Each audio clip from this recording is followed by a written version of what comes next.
Hello दोस्तों, I hope आप सबकी प्रिपरेशंस बहुत अच्छी चल रही होंगी एग्ज़ाम्स की। और आज मैं आया हूँ एक नई वीडियो के साथ जो कि है strategy to score exemption in drafting. तो ड्राफ्टिंग के एग्ज़ाम में आप एग्जाम्शन कैसे स्कोर कर सकते हो। आई नो अभी टाइम बहुत ही इंपॉर्टेंट है, तो मैं एक छोटी सी वीडियो बना रहा हूँ जिसमें आप सबको काफ़ी हेल्प होगी कि आप ड्राफ्टिंग का पेपर कैसे अटैम्प्ट करें। तो इसके लिए मैं कुछ पॉइंट्स लाया हूँ, उन पॉइंट्स को प्लीज़ कंसीडर कीजिएगा ताकि आप ड्राफ्टिंग के एग्ज़ाम में एग्जाम्शन स्कोर कर सकें। तो सबसे पहला पॉइंट है, जब भी आप एग्ज़ाम हॉल में एंटर करें अपने माइंड को एकदम रिलैक्स रखना है। माइंड को रिलैक्स रखने से ये होगा कि आपको एफिशिएंसी आपकी काफ़ी अच्छी आएगी और आप अपने एग्ज़ाम पे फोकस कर पाएंगे।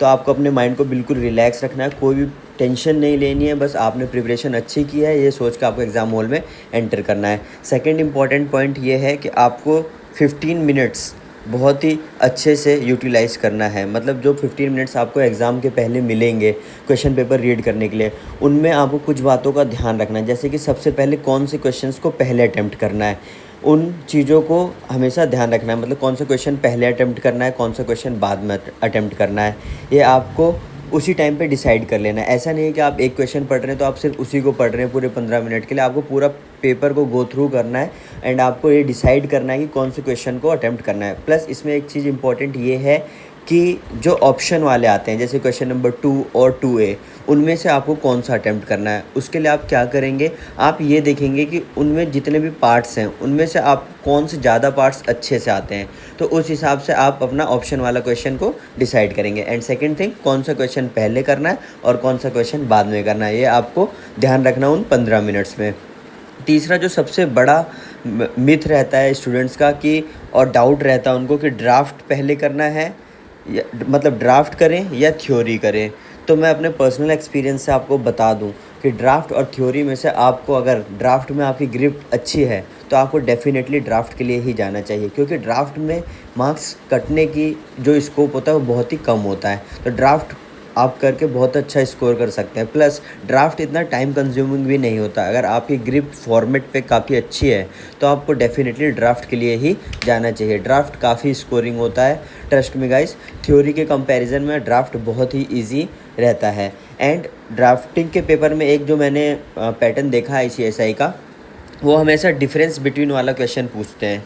डिफरेंस बिटवीन वाले क्वेश्चन में आपको क्या करना है, हमेशा ध्यान रखना है डिफरेंस बिटवीन वाले क्वेश्चन में कि आपको जो है डिफरेंस हमेशा टी फॉर्म में लिखना है।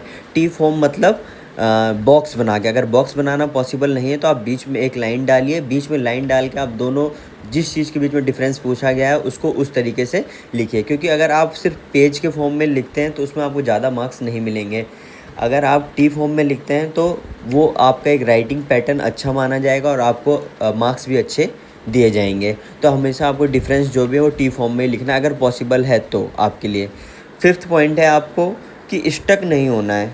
कई बार क्या होता है कि हम एक क्वेश्चन पढ़ते रहते हैं और हमें उसका आंसर अच्छे से नहीं आता है, तो हमें सोचते हैं कि हम सीरियल से ही अटैम्प्ट करेंगे, तो हम उस क्वेश्चन में काफ़ी स्टक हो जाते हैं और उसमें बहुत ज़्यादा टाइम वेस्ट कर देते हैं। तो हमें इसमें टाइम वेस्ट नहीं करना है और एक ही क्वेश्चन पे स्टक नहीं रहना है, उसको उस टाइम के लिए छोड़ देना है और हमें आगे बढ़ना है नेक्स्ट क्वेश्चन की तरफ।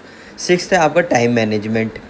टाइम आपको बहुत ही मैनेज करके चलना पड़ेगा, क्योंकि ये जो ड्राफ्टिंग का पेपर है बहुत ही ज़्यादा इसमें लिखना पड़ता है, कंटेंट बहुत ज़्यादा होता है। तो आपको अपनी स्पीड स्टार्टिंग से मेंटेन रखनी है और आपको अपना टाइम मैनेज करते हुए चलना है। क्योंकि टाइम मैनेज आप नहीं कर पाएंगे तो आपका पेपर पूरा अटैम्प्ट नहीं हो पाएगा। इसलिए आपका टाइम मैनेजमेंट बहुत ही इंपॉर्टेंट है, आपको टाइम मैनेजमेंट करना है। लास्ट और एक इम्पॉर्टेंट पॉइंट ये है, आपको अपना पेपर 100% अटैम्प्ट करना है। 100% अटैम्प्ट करना है, किसी भी हाल में अटैम्प्ट करना है आपको। 100% अटैम्प्ट करने से आपका ये रहेगा कि आपका जो रीच रहेगा वो पूरे पेपर पे रहेगा। मतलब आपने अगर 100% अटैम्प्ट किया है तो आपकी जो मार्किंग होगी वो 100% के बेसिस पे ही होंगी। अगर आप पेपर छोड़ देंगे 90 नंबर का, 95 नंबर का करेंगे तो 5 नंबर तो वैसे ही कम हो जाएंगे, तो स्कोर आपको 95 में से मिलेगा। इसलिए 100 मार्क्स का पेपर आपको अटैम्प्ट करना है अच्छे से। आई होप ये वीडियो बहुत ही काम आएगी आपके। तो ऐसी ही वीडियो मैं RCD के पेपर के लिए भी बनाऊंगा। Thank you so much guys, जुड़े रहिए। Thank you so much for watching.